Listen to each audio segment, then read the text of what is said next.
और मेरी सहयोगी निधिश्री लगातार जुड़ी हुई हैं। निधिश्री के साथ बीपीएससी के अधिकारी सत्यप्रकाश शर्मा जी जुड़े हुए हैं। Nidhishree, over to you.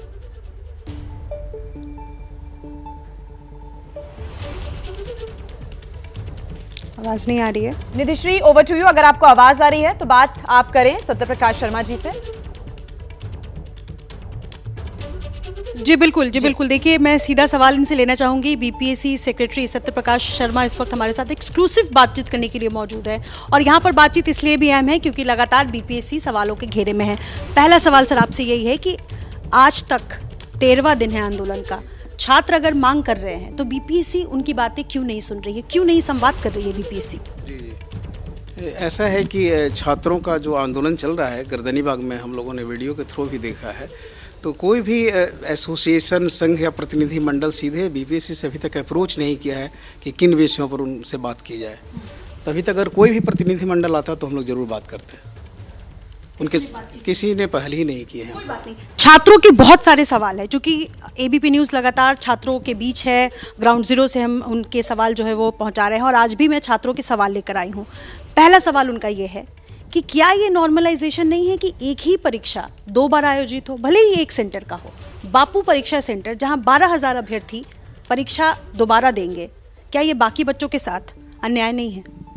देखिए, ऐसा है ना कि जैसे एक सेंटर पर 12,000 एप्लीकेंट हैं, अपियर हो सकते हैं, 60-70% के आसपास हो सकते हैं, 6-7 हज़ार उनकी संख्या हो सकती है। और एक तरफ 3,25,000 में 7,000-8,000 माइनस कर दीजिए, नॉर्मलाइजेशन का तो इशू नहीं बनेगा। इस तरह का दृष्टांत पूर्व में ही आयोग के साथ हुआ है। एक बार परीक्षा में औरंगाबाद सेंटर को कैंसिल करना पड़ा था, एक सेंटर को, इसी तरह की कुछ समस्याएं थी। तो नॉर्मलाइजेशन की इशू बनता ही नहीं, और नॉर्मलाइजेशन की ज़रूरत नहीं पड़ेगी। उसकी स्केलिंग करके उसका रिजल्ट निकाला जा सकता है, उससे कोई प्रॉब्लम नहीं आएगा और कोई भी छात्र इससे प्रभावित भी नहीं होगा। बीपीएससी लगातार कह रही है कि कोई धांधली नहीं हुई, जबकि छात्र कह रहे हैं कि धांधली हुई, पेपर लीक हुए और सिर्फ बापू परीक्षा सेंटर नहीं, बाकी जिलों में भी पेपर देरी से मिले। अगर बीपीएससी को लगता है कि कोई धांधली नहीं हुई तो आप प्रूफ क्यों नहीं दिखा देते हैं? छात्र सीसीटीवी फुटेज की लगातार मांग कर रहे हैं। देखिए, जब भी एग्जामिनेशन होता है बीपीएससी द्वारा तो इसके पहले ईओयू को, स्पेशल ब्रांच, सबको खबर रहती है और सबका नज़र इस परीक्षा पर रहता है। इस बार भी एग्ज़ाम 13 दिसंबर को हुआ था, उसके पहले भी ईओयू ने एक एडवाइजरी जारी की थी। अगर किसी तरह की कोई समस्या या कोई जानकारी आपको मिलता है तो उनके ईमेल पर सूचना दे सकते हैं, बीपीएससी के वेबसाइट पर आप डाल सकते हैं। लेकिन ये अनियमितता या प्रश्न लीक होने जैसी कोई सूचना कहीं से प्राप्त नहीं है। जितने जिलों में परीक्षा आयोजित की गई है वहाँ के सभी जिलों के जिला पदाधिकारियों ने रिपोर्ट किया है कि यहाँ पर बिल्कुल शांतिपूर्ण कदाचार मुक्त परीक्षा हुआ है। गया में देरी से पेपर मिले, इसकी जानकारी है बीपीएससी को? देखिए, ये सीधे आयोग को तो जानकारी नहीं है, जिला के रिपोर्ट के आधार पर ही आयोग निर्णय भी लेता है। अगर ऐसी परिस्थिति गया में बनी कि क्वेश्चन पेपर लेट हुआ है तो ये एकदम इस्टेब्लिश्ड है कि अगर देर से होगा, जितना डिले होगा उतना ही एडिशनल टाइम उनको दिया जाएगा, कहीं कोई प्रॉब्लम नहीं है।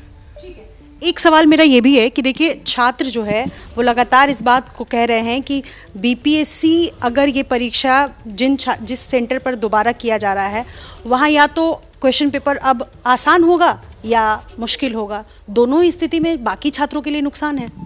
ये एकदम सोचना ही गलत है कि क्वेश्चन का लेवल आसान होगा या हार्ड होगा। एक तो आयोग क्वेश्चन पेपर स्वयं सेट करता नहीं है, इसके लिए अलग से सेटर होते हैं, और जो सेट करके क्वेश्चन भेजते हैं डिफरेंट सब्जेक्ट के टीचर होते हैं, वो ऐसा उनको ना हम लोग कोई डायरेक्शन देते हैं किस तरह का क्वेश्चन आपको सेट करना है, उनका फ्रीडम रहता है, जैसा वो सेट करना चाहे कोई प्रॉब्लम नहीं है। और अगर क्वेश्चन का लेवल हाई होगा, लो होगा, ये तो अभी कहना बड़ा मुश्किल है।